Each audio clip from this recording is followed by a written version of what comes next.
It's Friday, February 11th, 2011. I'm Kevin McShann, and this is the McShann Sports Beat Report.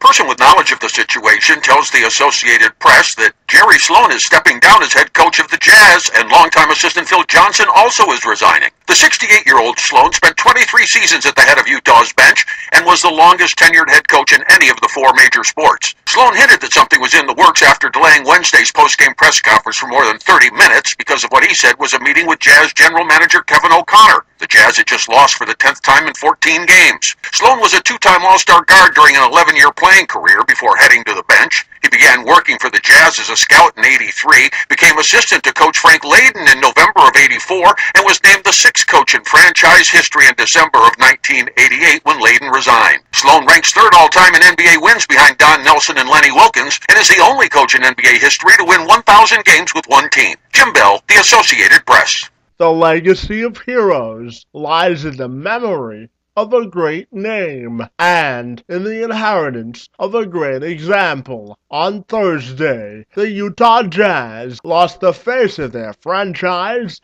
and the NBA lost one of its finest pioneers who had been a cornerstone of the league for nearly a quarter century, when Jazz head coach Jerry Sloan officially waved his white flag, ending his improbable 23-year run behind the bench in Salt Lake City. An emotional Sloan, a man who's led the Jazz to 1,127 victories while at the helm of the team, met with the media on Thursday and simply said he had run out of energy to coach and that his time was up. Also on Thursday, Jazz president Randy Rigby introduced assistant coach Ty Corbin as the new head coach of the Utah Jazz. It's a little bit tougher than I thought it'd be. But I'd like to say thanks to a lot of people. Number one, going back to when I first came here, Sam Battistone was the owner of the team and Frank Layden was the coach. And I'd like to thank them for bringing me in here, primarily because Phil Johnson recommended me for a job. And then the Miller family bought the Utah Jazz and worked with Frank, and Frank stepped down. And I always say this, I could have still been Frank's assistant coach till today. I've been fortunate to have terrific people to work with. That made my coaching staff, all the coaches who work with us. The fans in this organization have been second to none. We lose 56 games, we still have a tremendous crowd coming watching our team. Players, we have terrific players. Been fortunate enough to have great players to coach, have an opportunity to compete, and I think I've been blessed for being here for the number of years that I've been here as a head coach. I will say this, when I took the job as head coach, Craig Thorpe came to me and said, good luck. I said all I asked to be fair, and the fans have been fair, the reporters have been fair, all the people who have been responsible for me being here for as long as I have been more than fair, and I thank you for that. 26 years is a long time to be in one organization, and I've been blessed, but today's a new day. I get this over with, I know I'm going to feel much better. My time is up, and it's time for me to move on. And I'd like to thank the Miller family for sticking by me throughout my career here as a coach. As Greg says, following the legacy of Jerry Sloan will be no easy task. However, we're honored to announce today also that Ty Corbin as the new head basketball coach for the Utah Jazz. We're confident in Ty's leadership, his character, and his hard work, and that it will continue to enrich the rich legacy of the Utah Jazz. We also appreciate the great support of Dante and Ty's family also being part of this important decision. Thank you both, and we look forward to a bright future. So with that, I'd like to turn the time over now to the new head coach of the Utah Jazz, Ty Corbin. Thank you, Randy. First of all, I'd like to thank my family for all the support that they've given me over the years and for this great opportunity. I thank the Utah Jazz, the Miller family, Coach Sloan and Phil. I can never thank you guys enough. And for me, this is a bittersweet moment. I had no idea going into shoot-around yesterday and the game last night and then coming in this morning that Coach and Phil would not be with us in the morning for shoot-around. So while it's a great opportunity for me, it's a bitter moment for me because I will miss these guys a lot. And Scotty and I will try and move forward, but right now I just don't feel as great as it's going to be, I guess. But I want to thank you guys. I want to thank the Miller family, and I want to thank Kevin and Randy for all of your confidence in me. And we will do the best job that we can. And I can't thank these guys enough for bringing me in, first as a player back in the 90s when I played for the Jazz, and having all the experiences of playing for great coaches and coaching Phil, and learning as a young coach, as part of their staff, how to manage a team and be dedicated and to come into work and force guys to be accountable every night and to be accountable yourself because the guys watch what you're doing. So I look forward to the opportunity, but I don't think this time right now should be about me. I think it should really be focused on these two guys because they deserve it.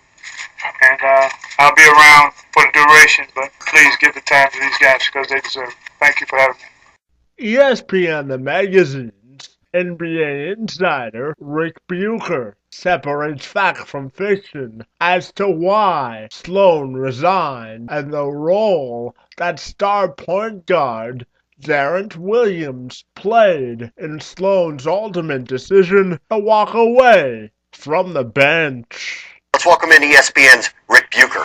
Why is his time up? Essentially, the short answer is that there were issues in the game last night. There was a disagreement between Coach Sloan and Darren Williams about how a play was run, and it came to a head after the game. And there was discussion between Kevin O'Connor and Coach Sloan. And I'm told that Coach Sloan wanted to suspend or penalize Darren in some way, and that there was a disagreement on how that was going to be handled, and so this came to a head. In the larger picture, it's simply that Coach Sloan had lost the fire necessary to do this job on a daily basis. The system there, the things that he's instituted, were still carrying them to victories, but by and large, the team was not practicing diligently, they weren't running drills, they weren't watching a lot of film, and the feeling was that they were sort of slipping in terms of their ability to play for a title, and that, with Darren Williams in particular,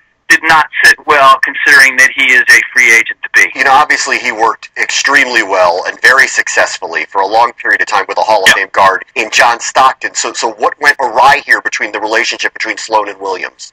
Honestly, part of it is simply that, Sloan had a different level of energy at a prior time. And so there was a lot more that went into it during that era. I wouldn't put this as, a difference between John Stockton and Darren Williams. Darren has been very much the good soldier here, but he also wants to win. And he looks around, and I don't believe that it's any accident that they were also playing the Bulls last night, and that there are former Jazz players on that Bulls team, and that Darren can see the level of preparation that the Bulls have compared to the team that he has, and he's going up against Derrick Rose, and he feels like he's not in a fair fight. Obviously there's been things that have been going on longer than this, but if you wanted circumstances that would bring it all to an emotional head, you couldn't create a scenario more perfect than last night. First time in nearly a quarter century the Utah Jazz are looking for a new head coach. We'll see where that takes them. Sloan is one of 3 coaches to have accumulated 15-plus consecutive winning seasons. Phil Jackson and Pat Riley have both accumulated 19 to complete that prestigious short list. Utah Jazz Hall of Fame point guard John Stockton joined ESPN's Jay Harris on Thursday to reflect on some fond memories that he had while running Utah's offense for Sloan during his glory days, and he reacts to Sloan calling it quits. And joining us now on SportsCenter, longtime Utah Jazz point guard and Hall of Famer John Stockton. John, your reaction to the news that Jerry Sloan decided to step down? Well, in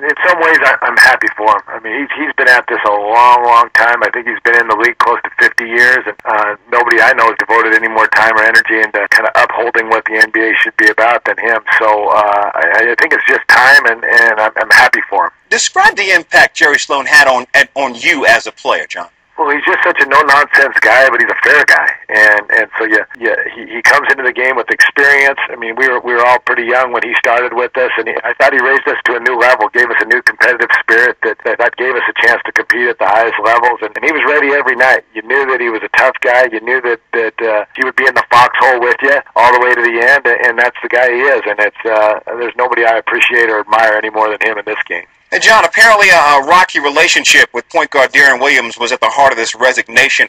How much did you and Jerry butt heads when you were a player? Oh, we had our share. I think that goes with the territory sometimes. Point guards and coaches, and you're kind of an extension of your coach, and you're going to have disagreements and battles. And I don't know that that's the root cause of all this. I mean, I would hope not. I think that if Jerry resigns, nobody's going to run him out. I don't care who it is. And I think it's just more a sign that, hey, it was time. He's fought a lot of battles. Maybe he doesn't want to argue with this point guard or anybody else anymore, and I think he's earned that. 23 seasons, the longest tenured coach in all 4 major sports. How was he able to last so long in one place? Well, I think his humility helped. I mean, he came into it. He's very, very good coach, and he gets it, and he understands that players kind of need credit. You know, the credit has to go there. He would take the blame when the blame was necessary, and let the players kind of bask in the glory when we had success. So he understands that you have to have good players around. He was fortunate. I mean, I'm fortunate. We had Karl Malone around to be such a leader on and off the court, and such a hard worker that we all could follow, and you need both. John, before I let you go, how would you describe Jerry Sloan's coaching legacy? Honorable, long-lasting, something that this league, not just the Utah Jazz, but this league will miss dearly. Jerry Sloan's coaching torch has now been extinguished. His fire, energy, and emotional tank he used to such effectiveness to make him an effective and successful head coach is now running on empty. With that being said, Sloan will always be remembered, both on the court as a player and behind the bench as a coach, for his grittiness, intense desire to compete, and his unwavering love for the Utah Jazz and the game of basketball, the state of Utah, the city of Salt Lake, and the NBA is losing an iconic figure. But as we always say, all good things must come to an end, and now it's time for Sloan to step aside and reflect on a remarkable career. As for the rest of us and the Utah Jazz, it's time for us to stand up and salute Sloan for a job well done and wish him a fond farewell. Kevin McShann, Sports Beat, report.